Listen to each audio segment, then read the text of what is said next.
used to be a person who only thought about himself. I wanted to become somebody. I wanted to have power in life, to be above other people.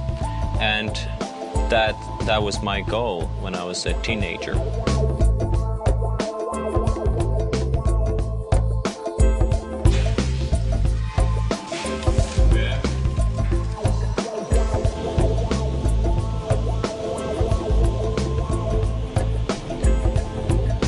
I thought God was somebody far away in heaven, sitting with angels, you know.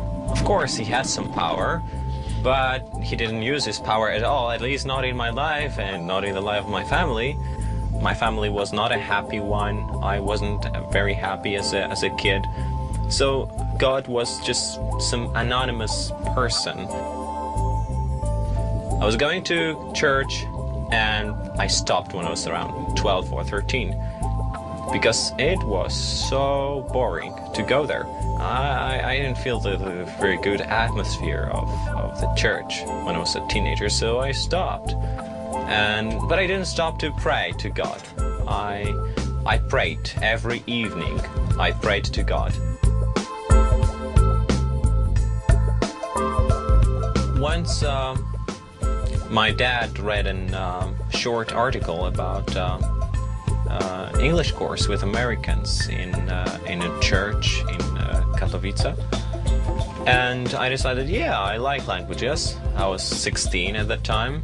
It was vacation time, 10-day course, almost for free. Why not try it? That was a shock for me. When I entered this church where this English course was taking place, wow, those people, they had something in them, something that was attractive for me. I didn't know at that time what it was, but it was love. They had love. So that was, I guess, one of the main reasons why I decided to start my life with God. Because they told me later that they have this love from God.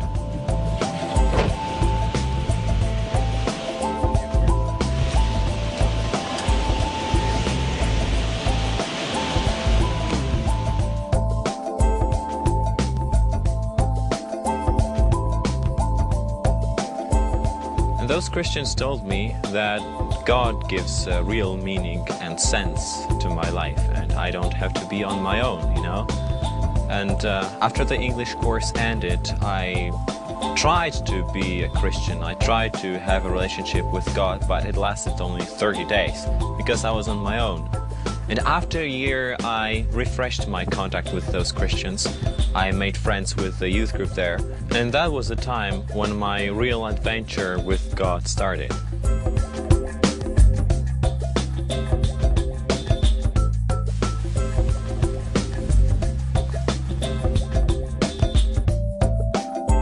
After some time, God started to really change my values.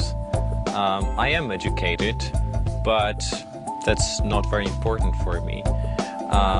I have some money, but you know, I wouldn't trade a friend for even the best car. I can't imagine not loving other people.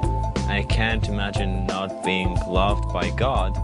This is what really drives my life right now.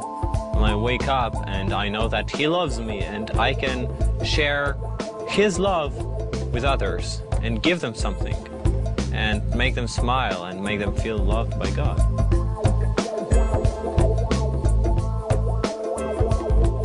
Earlier, the only person I could lean on was me.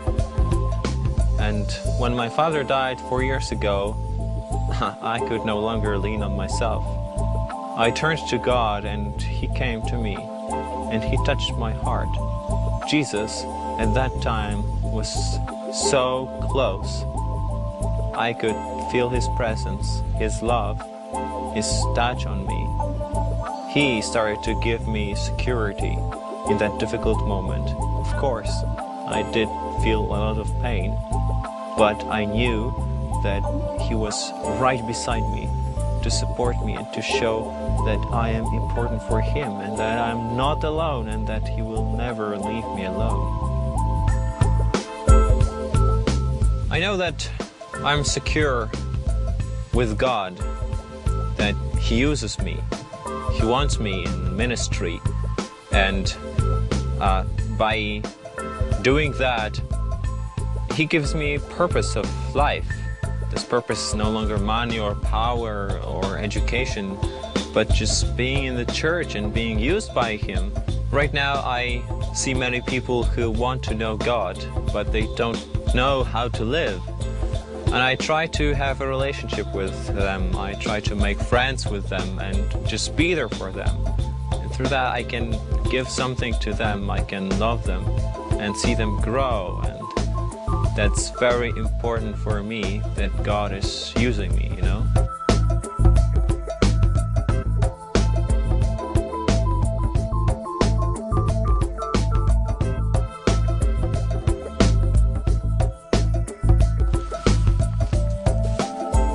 I used to work on myself only, to change myself. But that didn't work because I'm just a human being. I don't have that much strength. But then Jesus stepped into my life and He showed me that He is interested in changing me. Through His grace, through His church that He gave me, I was a very, very proud person, and I never knew how to ask others for help. I wanted to do everything myself. And now God puts me into situations where I have to ask other people, can you help me? Can you teach me that? Can you show me that? And that's very hard for me, but that's one of the examples of how He wants to change my life, not through my strength, but through His grace and His church.